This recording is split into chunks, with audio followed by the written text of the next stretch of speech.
A very good morning to all of you. I am Dr. Ranjita and you all are welcome to Study IQ. आज के इस chapter में हम लोग पढ़ने जा रहे हैं क्लास 10 साइंस एनसीईआरटी के चैप्टर नंबर 5 के बारे में। तो इस चैप्टर में हम लोग बात कर रहे हैं about the periodic classification of elements. तो इस चैप्टर का ये पार्ट 2 है। पार्ट 1 में हम लोग पढ़ चुके हैं कि किस किस तरीके से अटेम्प्ट्स किए गए पहले वाले साइंटिस्ट के द्वारा एलिमेंट्स को क्लासीफाई करने के लिए। So let's start. अगर आपका कोई स्पेसिफिक सवाल है तो आप मुझे इस ईमेल एड्रेस पे मेल कर सकते हैं। This is my Instagram handle और ये मेरा टेलीग्राम चैनल का लिंक है। जब आप मेरा टेलीग्राम चैनल ज्वाइन करें तो कृपया लिंक में मेरे नाम की स्पेलिंग ज़रूर चेक कर लें। यही मेरा सिर्फ एक टेलीग्राम चैनल है। इस टेलीग्राम चैनल पर आपको सारी मेरे जितने भी चैप्टर्स हैं उनके PDF को आप डाउनलोड कर सकते हैं। अगर आप चाहते हैं क्लास 6, 7, 8 और 9 साइंस एनसीईआरटी के लेक्चर्स को देखना तो उन सब के लिंक्स भी इसी चैप्टर में इसी टेलीग्राम चैनल पर दिए गए हैं। तो पार्ट 1 ऑफ दिस चैप्टर में हमने पढ़ा था कि जितने भी एलिमेंट्स इस नेचर में प्रेजेंट है, अर्थ पर प्रेजेंट है, और चाहे नेचर में प्रेजेंट हैं चाहे हमने लैब में क्रिएट करे हैं, उन सबको हम किस तरीके से क्लासीफाई कर सकते हैं। क्लासीफाई करना क्यों ज़रूरी होता है? क्योंकि इतने सारे एलिमेंट्स को अगर हम प्रॉपर तरीके से स्टडी करना चाहते हैं तो हमें उनको क्लासीफाई करना बहुत ज़रूरी है। अगर हम इतने सारे एलिमेंट्स को स्टडी करना चाहते हैं तो उनको क्लासीफाई करना बहुत ज़रूरी है, अदरवाइज़ उनको पढ़ना बहुत मुश्किल हो जाएगा। इसलिए उनको क्लासीफाई किया जाता है। क्लासिफिकेशन के क्या क्या बेसिस हैं, स्टार्टिंग में कौन कौन से साइंटिस्ट थे, डॉबनियर ट्रायड, उन्होंने किस तरीके से क्लासीफाई किया था, उन्होंने बेसिस क्या रखा था और किस तरीके के एलिमेंट्स को उन्होंने साथ में ग्रुप किया, क्या क्या उनके लिमिटेशंस थे। उसके बाद न्यूलैंड्स का लॉ ऑफ ऑक्टेव आया। वो क्या कहता था कि हर 8 एलिमेंट जो है उसकी प्रॉपर्टीज सेम होती हैं, बट वो सिर्फ कैल्शियम तक ही सीमित, मतलब कैल्शियम तक वो बिल्कुल सही था ये लॉ, लेकिन कैल्शियम के बाद वाले एलिमेंट्स के लिए वो गलत हो जाता था। उन्होंने नए एलिमेंट जो डिस्कवर होंगे उसको कंसिडर ही नहीं किया था। उसके बाद आते हैं रशियन साइंटिस्ट मेंडलीव। मेंडलीव ने अपना बहुत अच्छा एक पीरियोडिक टेबल दिया था। उन्होंने भी फिर से क्लासिफिकेशन किया था on the basis of atomic mass. उन्होंने कहा था कि प्रॉपर्टीज़ जो होती है वो एटॉमिक मास के ऊपर डिपेंड करती है। उन्होंने क्लासिफिकेशन किया था जितने एलिमेंट्स उस टाइम पे प्रेजेंट थे, 60 प्लस, कुछ 63 एलिमेंट्स उस टाइम पर नोन थे, उनको क्लासीफाई किया। साथ में उनकी एक बहुत बड़ी अचीवमेंट ये भी रही कि उन्होंने आगे जो नए डिस्कवर होंगे एलिमेंट्स उनके लिए भी अपने पीरियोडिक टेबल में जगह छोड़ दिया। उन्होंने बोला कि मेरी पीरियोडिक टेबल में कोई गैप या डिफेक्ट नहीं है, ये आने वाले और नए जो एलिमेंट्स होंगे उनके लिए मैंने जगह बनाकर छोड़ा हुआ है। तो इस तरीके से मेंडलीव की पीरियोडिक टेबल जो थी वो काफ़ी ज़्यादा एडवांस और काफ़ी ज़्यादा सही थी, लेकिन उसकी भी कुछ लिमिटेशंस थी जिसके लिमिटेशंस के बारे में हमने पढ़ा है। उन्होंने हाइड्रोजन को प्रॉपर प्लेस असाइन नहीं किया हुआ था। आइसोटोप्स के बारे में उनके पीरियोडिक टेबल में कोई जगह नहीं बन रही थी, और भी कुछ इस तरीके से कुछ फैलेसीज थी जो कि उनके इस क्लासिफिकेशन को की लिमिटेशंस थी। तो उसके बाद जो आती है हमें इसके भी आगे जाने की ज़रूरत पड़ती है, तो आती है मॉडर्न पीरियोडिक टेबल। तो क्योंकि जितनी भी क्लासिफिकेशंस अभी तक हुई, जितने भी एलिमेंट्स को क्लासीफाई करने के लिए पीरियोडिक टेबल बनाए गए, उन सबके कोई ना कोई लिमिटेशंस थे। तो अब हम आ जाते हैं ईयर 1913 में। तो और एक साइंटिस्ट थे हेनरी मोज़ेले। उन्होंने क्या किया, उन्होंने देखा, बोला उन्होंने एटॉमिक जो नंबर है एक एलिमेंट का is more fundamental property than its atomic mass. ये जो साइंटिस्ट है उन्होंने बताया कि एटॉमिक नंबर जो है ना वो ज़्यादा अच्छे से प्रॉपर्टीज़ जो होती हैं उस एलिमेंट की उसके बारे में बताता है, ना कि एटॉमिक मास। तो जब उन्होंने ये बोला तो बड़ा रिवोल्यूशनरी था। मतलब उन्होंने देखा कि एटॉमिक मास को छोड़ के अगर आप एटॉमिक नंबर के ऊपर कॉन्सेंट्रेट करना शुरू कर दें तो आप देखेंगे कि एटॉमिक नंबर जो है वो ज़्यादा बेटर तरीके से एलिमेंट के प्रॉपर्टीज़ को बता पाता है। तो अकॉर्डिंगली जो मेंडलीव का पीरियोडिक लॉ था, मेंडलीव का पहले वाला, उसको मॉडिफाई किया गया और atomic number was adopted as the basis of modern periodic table. Mendeleev ने क्या बोला था, एटॉमिक मास। उन्होंने कहा था कि एटॉमिक मास जो है वो डिटरमाइन करता है एलिमेंट की प्रॉपर्टीज़ को। लेकिन हेनरी मोज़ेले जो 1913 में उन्होंने बोला कि atomic number is more important number than atomic mass. तो उसके बाद क्या किया गया, मेंडलीव की पीरियोडिक टेबल को मॉडिफाई कर दिया गया और modern periodic law can be stated as follows. नया जो मॉडर्न पीरियोडिक लॉ क्या कहता है, properties of an element are periodic function of atomic numbers. तो this is the modern periodic law.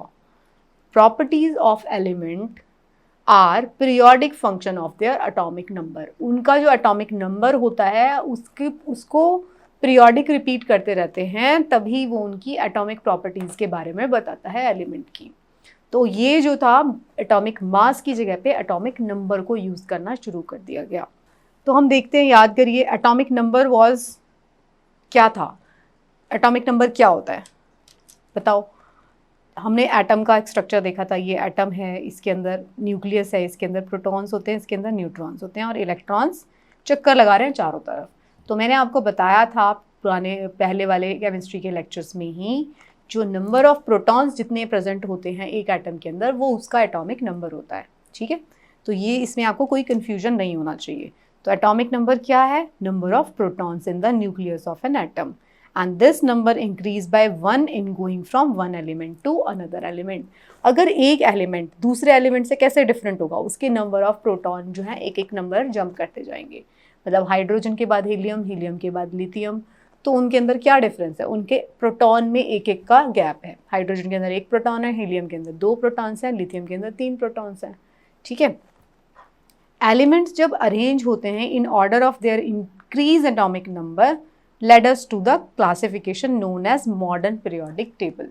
तो modern periodic table में elements किस तरीके से arrange हैं? Not on the basis of atomic masses but on the basis of atomic number। तो this you have to understand। तो atomic number is a very important factor जिसी के basis पर ही periodic table को बनाया गया है। This is one important thing to understand। तो जो prediction होती है properties की किसी भी element के, तो वो किसके ऊपर base हो सकती है? More precision when elements are arranged on the basis of their increased atomic number। अगर आप नंबर के बेसिस पे उनको अरेंज करेंगे तभी वो बता पाएंगे। देखिए आप, ये मॉडर्न पीरियोडिक टेबल आपको दिखाई गई है, सारे के सारे जितने भी एलिमेंट्स हैं वो सब कैसे अरेंज किए गए हैं? वो सब अरेंज किए गए हैं as per increase atomic number. 1 2 3 4 5 6 7 8 9 10 देखते जाइए आप। ठीक है, ये इंक्रीज एटॉमिक नंबर के बेसिस पर इनको अरेंज किया गया है। राइट, यहाँ पे जो है देखिए, यहाँ पर ये वाली जो सीरीज़ है ये यहाँ पे प्लेस होगी। इस टेबल को हम डिटेल में पढ़ेंगे दोबारा। तो position of element in the periodic table में, मॉडर्न पीरियोडिक टेबल में किस तरीके से है? तो अगर हम मॉडर्न पीरियोडिक टेबल की बात करते हैं तो इसके अंदर टोटल कितने कॉलम्स हैं? वर्टिकल कॉलम्स हैं 18। देखिए टोटल वर्टिकल कॉलम्स कितने हैं? ये कॉलम्स हैं। ठीक है, ये कॉलम्स होते हैं और ये रोज़ होती हैं। ठीक है, तो ये रोज़ हैं 7 नंबर में और कॉलम्स कितने हैं? 18 नंबर्स में। तो इनको पीरियड्स भी कहा जाता है और इनको ग्रुप कहा जाता है। 18 ग्रुप्स हैं कॉलम्स और जो रोज़ हैं उनको पीरियड्स भी कहा जाता है। तो अब आप देख लीजिए हमारी मॉडर्न पीरियोडिक टेबल में कितने हैं? 18 वर्टिकल कॉलम्स हैं जिनको ग्रुप्स कहा जाता है एंड 7 हॉरिजॉन्टल रोज़ होते हैं जिसको पीरियड्स कहा जाता है। इसमें आप देखेंगे कि जितने भी एलिमेंट्स हैं contain same number of valence electrons. Okay, अगर आप इसमें देखेंगे, अगर आप एक ग्रुप में देखेंगे, एक ग्रुप की बात करते हैं तो एक ग्रुप के अंदर अगर आप देखेंगे तो एक ग्रुप के अंदर सेम नंबर ऑफ इलेक्ट्रॉन्स उनके वैलेंस इलेक्ट्रॉन्स में प्रेजेंट होंगे। वैलेंस इलेक्ट्रॉन्स क्या होते थे? जो सबसे आउटर मोस्ट शेल जो होती है उसके अंदर जितने इलेक्ट्रॉन्स प्रेजेंट होते हैं और जिसको ऑक्टेव कंप्लीट करने के लिए कितने आप उसको लूज करेगा या गेन करेगा, वो होती थी वैलेंसी। तो एक ग्रुप के अंदर वैलेंस इलेक्ट्रॉन्स जो होंगे वो सेम होंगे। Similarly you will find that element present in any one group have the same number of valence electrons. ठीक है, same number of valence electrons हैं एक ग्रुप में। Example, fluorine chlorine belongs to group number 17। ये देखो, ये group number 17 है। तो फ्लोरीन क्लोरीन ब्रोमीन सब में क्या है? 1 नेगेटिव है ना ये, तो इनके सब में बाहर कितने इलेक्ट्रॉन्स हैं? 7 और इनकी वैलेंसी -1 है सबकी। तो वो एक ग्रुप के अंदर जितने भी एलिमेंट्स प्रेजेंट हैं उन सब के अंदर सेम वैलेंस इलेक्ट्रॉन्स होंगे उस ग्रुप वाले एलिमेंट्स के अंदर। ठीक है, इससे हम ये भी कह सकते हैं, क्या कह सकते हैं इससे हम, कि that groups in the periodic table signifies an identical outer shell electron configuration। अब अगर आप देखते हैं, अब आप एक चीज़ को समझ लीजिए, थोड़ा सा रिकॉल कर लेते हैं हम। अगर हम पीरियोडिक टेबल की बात कर रहे हैं तो आप पहले ये देखिए, हमने ये बात किया था, कोई भी एटम ले लीजिए, किसी भी एटम की, मान लीजिए एक, इसके अंदर फर्स्ट शेल के अंदर 2 इलेक्ट्रॉन्स और बाहर वाले के अंदर मान लीजिए 4 इलेक्ट्रॉन, तो कितना हो गया, 6 हो गया नंबर, तो ये कार्बन है। अगर एक और इलेक्ट्रॉन तो ये नाइट्रोजन है, एक और इलेक्ट्रॉन 6 हो गए तो ये ऑक्सीजन है, 7 हो गए तो ये फ्लोरीन है, और 8 हो गए टोटल तो ये नियॉन है। ठीक है, समझ रहे हैं आप मेरी बात? देखिए, एक एटम है, उसके अंदर कितने इलेक्ट्रॉन्स बाहर चक्कर लगा रहे हैं। अगर उसके अंदर आउटर शेल में टोटल इलेक्ट्रॉन्स की बात कर रहे हैं, मान लीजिए इस ये वाले केस में कितने हो गए, इसके अंदर पूरे टोटल इलेक्ट्रॉन्स 10 हो गए, 2 फर्स्ट शेल में, सेकंड शेल में 8। ये आप अभी तक जान चुके हैं केमिस्ट्री के पहले वाले लेक्चर्स को पढ़ के कि फर्स्ट में 2 होते हैं, सेकंड में 8 8 8 8 8। ठीक है, तो अगर आपको पता रहेगा कि इस तरीके से ये शेल्स फिल होते हैं तो एक शेल के अंदर 8 इलेक्ट्रॉन्स ही हो सकते हैं, तो आउटर मोस्ट शेल के अंदर कितने इलेक्ट्रॉन्स हैं ये आप पता लगा सकते हैं। ठीक है, जो भी सेम ग्रुप्स में रहेंगे, ये वाले ग्रुप के अंदर सेम रहेंगे, ये में सेम, ये में सेम, जिस भी ग्रुप का वो पार्ट है एलिमेंट, उसकी आउटर मोस्ट जो शेल होगी, उन सब ग्रुप के जितने भी एलिमेंट्स हैं उन सब की आउटर मोस्ट शेल में सेम नंबर ऑफ इलेक्ट्रॉन्स रहेंगे। हाइड्रोजन में अगर 1 इलेक्ट्रॉन है तो लिथियम में 3 है, तो 2 अंदर वाले में हो जाएंगे, 1 बाहर वाले में होगा। इसमें 11 है तो 2 8, और इसके बाहर में ये होगा। 19 के केस में भी वही होगा, 3 यहाँ पे आ जाएंगे। तो ये चीज़ आपको समझनी होगी। ये हम केमिस्ट्री के पहले वाले जो लेक्चर्स हैं, जो बेसिक लेक्चर्स हैं, उसमें हम बात कर चुके हैं किस तरीके से इलेक्ट्रॉन्स जो है एटम में चारों तरफ उसके चक्कर लगाते हैं न्यूक्लियस के, ये हम बात कर चुके हैं। तो जैसे जैसे एक एक इलेक्ट्रॉन बढ़ता जाएगा, जैसे जैसे एटॉमिक नंबर एक एक बढ़ता जाएगा, उसी के हिसाब से इलेक्ट्रॉन बढ़ता है। तो जैसे जैसे एटॉमिक नंबर एक एक बढ़ता जाएगा, एक एक इलेक्ट्रॉन भी बढ़ रहा है, तो एक एक एलिमेंट जो है वो चेंज होता जाएगा। तो यही हम बात कर रहे थे। नंबर ऑफ शेल्स जो हैं इंक्रीज होते हैं as we go down the group. ये क्या बात कर रहे हैं, नंबर ऑफ शेल्स ग्रुप में जैसे जैसे आप डाउन जाते हैं, ये ग्रुप है, इसमें जैसे जैसे आप डाउन जाएंगे तो नंबर ऑफ शेल्स इंक्रीज हो जाएंगे। हाइड्रोजन में क्या होगा, 1 इलेक्ट्रॉन है तो एक ही शेल में रहेगा। लिथियम के केस में क्या होगा, एक और शेल आ गया। सोडियम के केस में क्या होगा, एक और शेल आ गया, ये पूरा फुल हो गया, 1 2 3 4 5 6 7 8, ये इसमें आ गया। पोटेशियम के केस में क्या होगा, एक और शेल आ जाएगा। तो एक एक शेल जो है वो बढ़ता जाएगा जैसे जैसे आप ग्रुप में डाउनवर्ड मूव करते जाएंगे। ये बात लिखी हुई है, इसमें कुछ भी रटना नहीं है, कुछ भी नहीं रटना है, आपको सिर्फ समझना है। देखिए, number of shell increase as we go down the group. This is an anomaly when it comes to the position of hydrogen because it can be placed either in group 1 or group 17 in the first period. Can you say why? देखिए, hydrogen जो है वो exception है, दोनों जगह पे उसको place किया जा सकता है, 1 में भी हो सकता है, 17 में भी हो सकता है। 1 में आप ये भी मान सकते हैं कि उसके पास एक एक्स्ट्रा इलेक्ट्रॉन है, आप ये भी मान सकते हैं उसके अंदर एक डेफिशिएंट इलेक्ट्रॉन है, तो वो फर्स्ट में भी प्लेस हो सकता है और 17 में भी प्लेस हो सकता है, क्लोरीन वाले ग्रुप में भी प्लेस हो सकता है। आप ये भी देखेंगे कि जैसे these elements of second period do not have the same number of valence electrons but they contain the same number of shells। जो सेकेंड पीरियड होगा, ये देखिए, ये फर्स्ट पीरियड है, ये सेकेंड पीरियड है। अगर पीरियड की बात करेंगे तो पीरियड के केस में देखिए, अभी तक हम ग्रुप के बारे में बात कर रहे थे, ग्रुप। अगर हम पीरियड के बारे में बात करते हैं, देखो फर्स्ट पीरियड है, ये सेकेंड पीरियड है। सेकेंड पीरियड में सारे वैलेंस इलेक्ट्रॉन सेम नहीं है, इसके अंदर 1 है, इसके अंदर 2 है ना, अलग अलग तरीके से हैं, लेकिन इनके जो शेल्स हैं, नंबर ऑफ शेल्स जो हैं वो सेम रहेंगे। मतलब एक शेल है जिसमें इलेक्ट्रॉन चक्कर काट रहे हैं, या 2 शेल्स हैं, या 3 शेल्स हैं, तो नंबर ऑफ शेल्स जो है वो सेम रहते हैं एक ग्रुप पीरियड से दूसरे पीरियड में जब हम एंटर करते हैं। यहाँ पे ये लिखा हुआ है, elements of the second period do not have the same number of valence electrons but contains the same number of shells।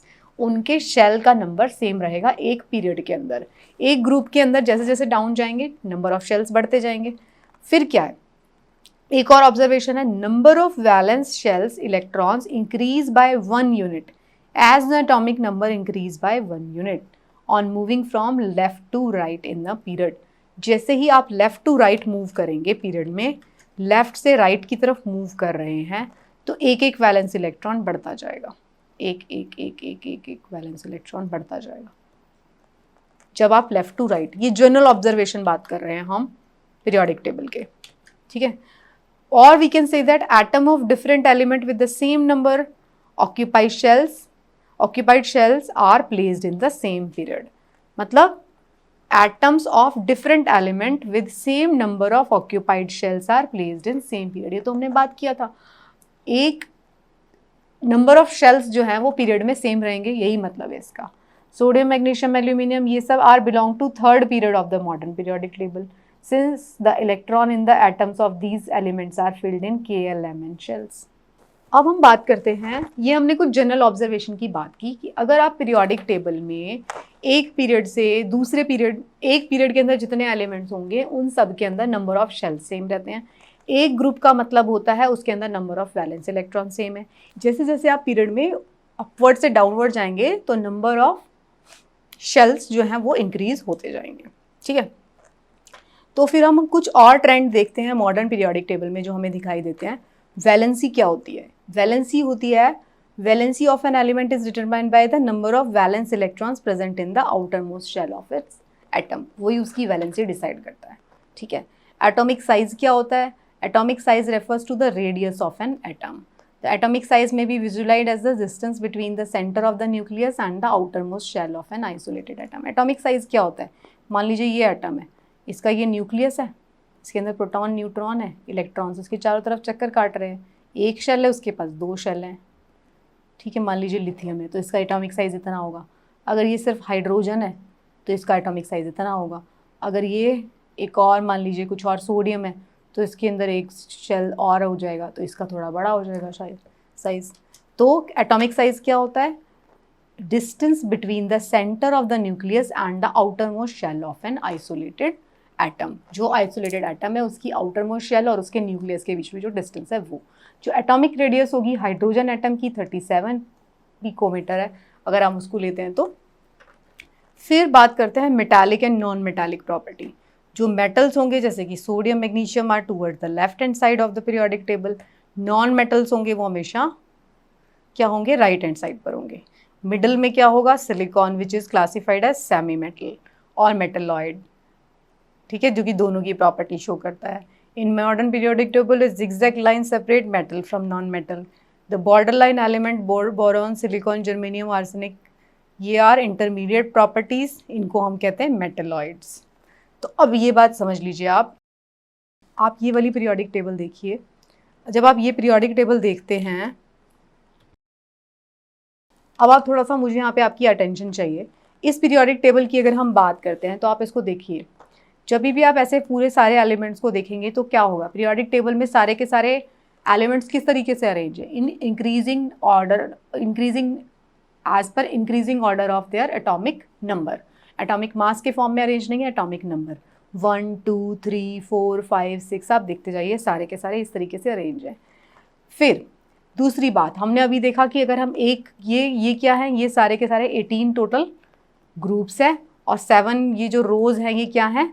Periods हैं। 7 पीरियड्स हैं, 18 ग्रुप्स हैं। अब इस पीरियड्स और ग्रुप के केस में अगर हम बात करते हैं तो एक ही ग्रुप की बात करेंगे। मान लीजिए ये ग्रुप उठा लिया हमने। एक ग्रुप के अंदर, एक ग्रुप का मतलब होता है उसमें number of valence electron same है। जैसे जैसे हम नीचे जा रहे हैं तो नंबर ऑफ शेल्स बढ़ते जाएंगे। एक पीरियड का क्या मतलब है? एक पीरियड का मतलब है इनके नंबर ऑफ शेल्स जो है वो सेम है। इन सारे एलिमेंट्स के नंबर ऑफ शेल्स सेम है। ये हमने अब तक समझ लिया। अब आप इसको थोड़ा ध्यान से देखने की कोशिश करिए। अगर आप इस पीरियोडिक टेबल की बात कर रहे हैं तो इस पीरियोडिक टेबल में अगर हम देखते हैं, इस पीरियोडिक टेबल में अगर हम देखते हैं तो ये फर्स्ट ग्रुप है। फर्स्ट ग्रुप को हम बोलते हैं एल्कली मेटल। फर्स्ट ग्रुप क्या है? एल्कली मेटल है। सेकेंड ग्रुप को हम क्या बोलते हैं? एल्कलाइन अर्थ मेटल बोलते हैं, ठीक है। ये वाली जो लाइन दिख रही है ना आपको, ये मेटलॉइड की लाइन है। ये येलो वाले, ये है मेटलॉइड्स। मतलब मेटलॉइड्स क्या होते हैं, जिनकी प्रॉपर्टीज मेटल और नॉन मेटल के बीच में है। ये सारे के सारे क्या हैं, ये सारे के सारे नॉन मेटल्स हैं, ये सारे के सारे इधर जो है ये सारे मेटल्स हैं। दो चीज़ें सबसे पहले आप समझिए, मेटल्स एंड नॉन मेटल्स। तो जो ये वाले हैं जो दोनों के बीच में फॉल कर रहे हैं, ये सारे क्या हैं, इनको हम मेटलॉइड्स कहते हैं। लेफ्ट हैंड साइड वाले सारे मेटल्स हैं, लेफ्ट हैंड साइड वाले सारे मेटल्स हैं, राइट हैंड साइड वाले सारे नॉन मेटल्स हैं। तो ये सब नॉन मेटल्स हैं, नॉन मेटल्स, ये सारे के सारे मेटल्स। और ये क्या है, ये मेटलॉइड्स। ठीक है, ये मेटलॉइड्स हैं। पहली बात ये, मेटल्स के केस में भी अगर हम बोलेंगे तो ये अल्कली मेटल है फर्स्ट ग्रुप, सेकेंड ग्रुप क्या है, अल्कलाइन अर्थ मेटल है। ये क्या सारे हैं, ये सारे ट्रांजिशन मेटल्स हैं। ओके, फिर हम बात करते हैं नॉन मेटल्स के केस में, तो ये रिएक्टिव नॉन मेटल्स हैं। और ये सारे कौन से हैं, ये नोबल गैसेस हैं। नोबल गैसेस मतलब ये इनका ऑक्टेट क्या है, इनका फुल है।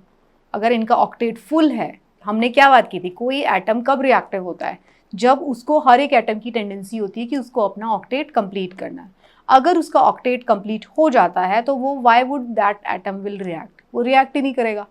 तो इनका क्योंकि एटम फुल है, ऑक्टेट फुल है, तो ये इसलिए रिएक्ट नहीं करते, इनको बोला जाता है नोबल गैसेस। तो इसमें से ये वाले जो हैं ये नोबल गैसेस हैं, ग्रुप नंबर 18।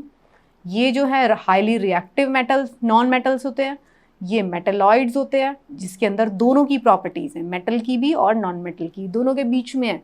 मेटल की प्रॉपर्टीज़ भी शो करेंगे और नॉन मेटल की प्रॉपर्टीज़ भी शो करेंगे।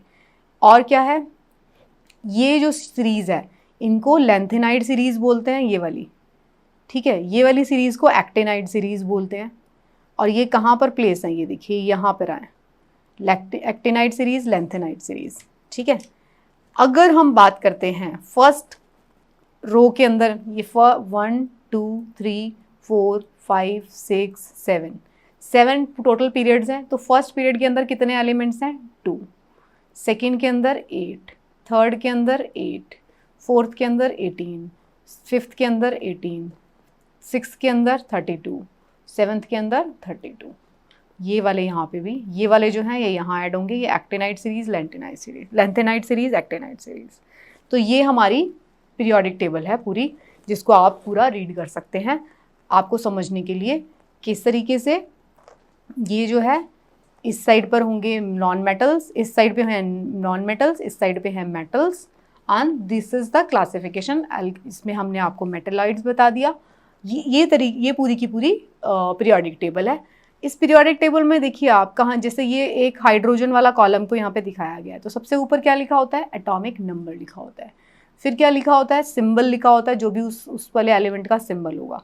फिर नीचे उसका एटॉमिक वेट लिखा होता है, उसका नीचे यहाँ पे लिखा होगा उसका जो भी उसका साइंटिफिक नेम होगा। और फिर इलेक्ट्रॉन्स पर शेल यहाँ पे मेंशन होता है, उसकी शेल में कितने इलेक्ट्रॉन्स हैं पर शेल, वो यहाँ पे मेंशन किया जाएगा। तो इस तरीके से ये जो है, इस तरीके से आपको पीरियोडिक टेबल को रीड करना होता है। फिर बात आती है कि क्या आपको पीरियोडिक टेबल को पूरा लर्न करना होता है। तो आपको पूरा लर्न करने की ज़रूरत नहीं पड़ती है, बट हाँ 20 नंबर तक, 20 एटॉमिक नंबर तक आपको पूरा लर्न करना होता है।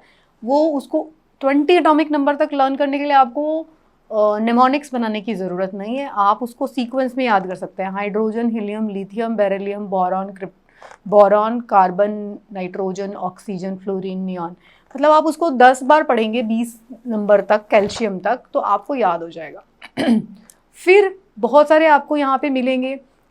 आई वुड नॉट से कि आप यही वाला याद करिए, वो आपकी इच्छा होगी कि आप जो है फर्स्ट ग्रुप, सेकेंड ग्रुप, इसको याद करने के लिए आप जो है निमोनिक्स बना सकते हैं। That is up to you, आप कितना लर्न करना चाहते हैं।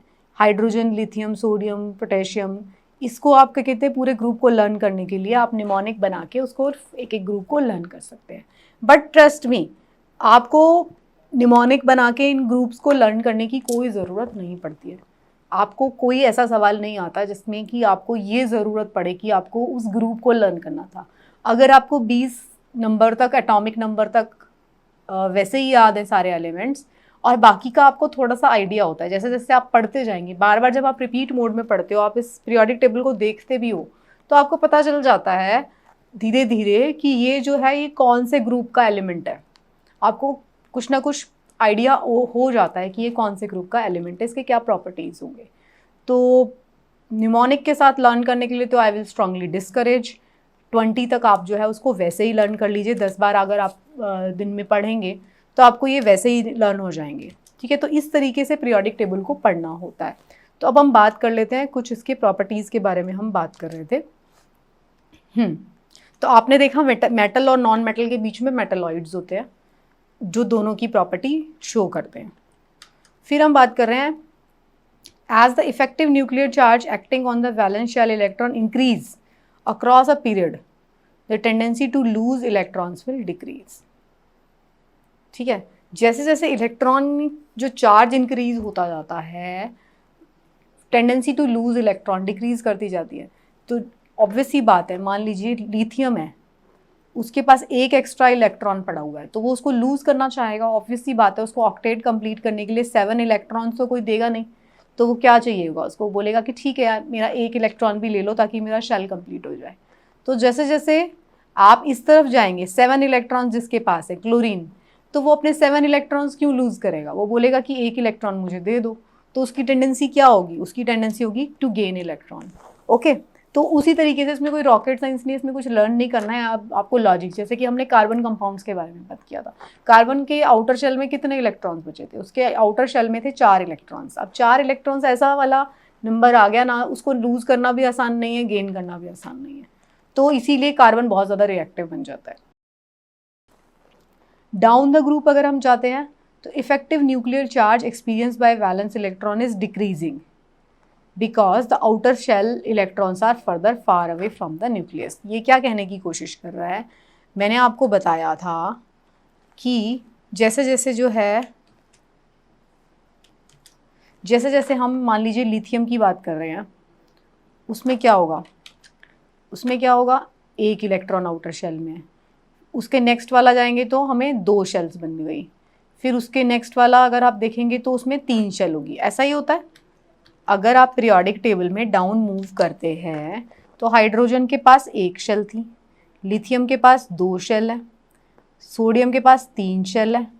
तो आप मुझे ये बताइए, जैसे जैसे शेल्स दूर होती जाएंगी तो जो न्यूक्लियस का जो अट्रैक्शन है उस शेल को पकड़ के रखने का, मतलब यहाँ न्यूक्लियस से पॉजिटिव चार्ज कहाँ है, प्रोटॉन में यहाँ पर है, तो उसको होल्ड करना थोड़ा मुश्किल हो जाएगा जैसे जैसे नंबर ऑफ शेल्स बढ़ते जाएंगे। Are you getting my point? जैसे जैसे नंबर ऑफ शेल्स बढ़ेंगे तो इलेक्ट्रॉन को पॉजिटिव चार्ज कहाँ पर है, प्रोटॉन के अंदर। प्रोटॉन के अंदर पॉजिटिव चार्ज है वो न्यूक्लियस में है।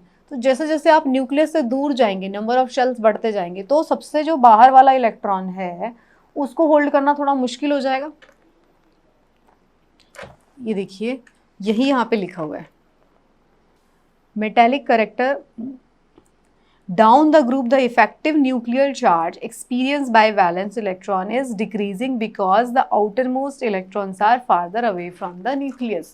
क्योंकि वो न्यूक्लियस से अवे हैं, इसलिए इफेक्टिव जो न्यूक्लियर चार्ज जो एक्सपीरियंस करता है आउटर वाला इलेक्ट्रॉन वो डिक्रीज हो जाता है, क्योंकि नंबर ऑफ शेल इंक्रीज हो जाते हैं, इसलिए वो जल्दी से लूज हो सकते हैं। अब प्रोटॉन्स ने पॉजिटिव चार्ज से इसको पकड़ा हुआ है तो वो उतने अच्छे से नहीं पकड़ पाएगा जितना एक शेल में पकड़ेगा, वो चार्ज उसका थोड़ा लूज हो जाएगा, तो इसीलिए इसको लूज करना आसान हो जाता है। ये कहने की कोशिश कर रहा है। Therefore these can be lost easily. Hence metallic character decreases across a period and increases down a group. Okay, जैसे जैसे ग्रुप में डाउन जाएंगे तो मेटालिक करेक्टर जो है इंक्रीज होता जाएगा, क्योंकि उसका इलेक्ट्रॉन को निकालना आसान है, क्योंकि वो बड़ा होता जा रहा है, एटम का साइज बड़ा होता जा रहा है, तो उसका इलेक्ट्रॉन निकालना बहुत आसान है, क्योंकि पॉजिटिव चार्ज जो है वो न्यूक्लियस में है और न्यूक्लियस से वो दूर हो गया है बिकॉज नंबर ऑफ शेल्स बढ़ गए हैं। तो नॉन मेटल जो मेटलिक करेक्टर होगा वो डाउन द ग्रुप इंक्रीज होता है। Non metals on the other end are electronegative, वो उनको इलेक्ट्रॉन्स चाहिए होते हैं। They tend to form bond by gaining electrons. Let us learn about the variation of this property. As the trend in electronegativity show, non-metals are found on the right hand side of the periodic table. ये हम जानते हैं, ये है non-metals, ये सारे इस तरफ वाले, ये वाले non-metals है। तो क्या हो रहा है, राइट हैंड साइड पर है। These trend also help us to predict the nature of oxide formed by the element, because it is known to you that the oxides of metal are basic and that of non-metal are acidic in general. तो ये सारी थी हमने periodic table के बारे में properties बात किया। तो आपने, अगर आप पीरियोडिक टेबल के ऊपर फोकस करते हैं, सिर्फ पीरियोडिक टेबल के ऊपर फोकस करते हैं, तो आप देखेंगे जैसे जैसे आप डाउन द ग्रुप जाएंगे, क्योंकि नंबर ऑफ शेल्स बढ़ते जा रहे हैं, तो नंबर ऑफ शेल्स बढ़ेंगे तो क्या होगा, आउटर शेल में इलेक्ट्रॉन को होल्ड करना मुश्किल हो जाएगा न्यूक्लियस के लिए, तो इलेक्ट्रॉन लूज करना आसान है। इलेक्ट्रॉन लूज करने का क्या मतलब है, मेटालिक करेक्टर इज इंक्रीजिंग जैसे जैसे हम डाउन द ग्रुप जाएंगे।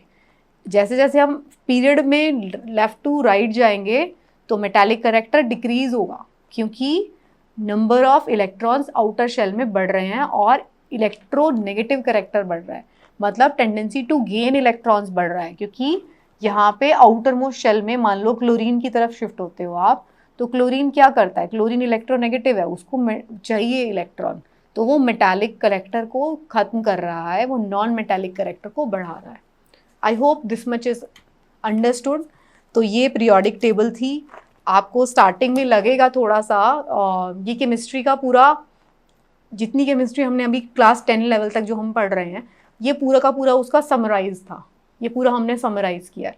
अगर आप सिर्फ पीरियोडिक टेबल को समझ पाते हैं, किस तरीके से इलेक्ट्रॉन्स फंक्शन करते हैं, अभी तक की मेरी सारी क्लासेस को अगर आप समझ पाते हैं, तो you will be able to understand metallic character क्या होता है, नॉन मेटालिक करेक्टर क्या होता है, ऑक्सीडेशन क्या होती है, रिडक्शन क्या होती है, एलिमेंट्स कैसे बिहेव करते हैं, डाउन द ग्रुप जाएंगे तो क्या होगा, अक्रॉस द पीरियड जाएंगे तो क्या होगा, लेफ़्ट टू राइट चलेंगे तो क्या होगा, राइट टू लेफ़्ट चलेंगे तो क्या होगा।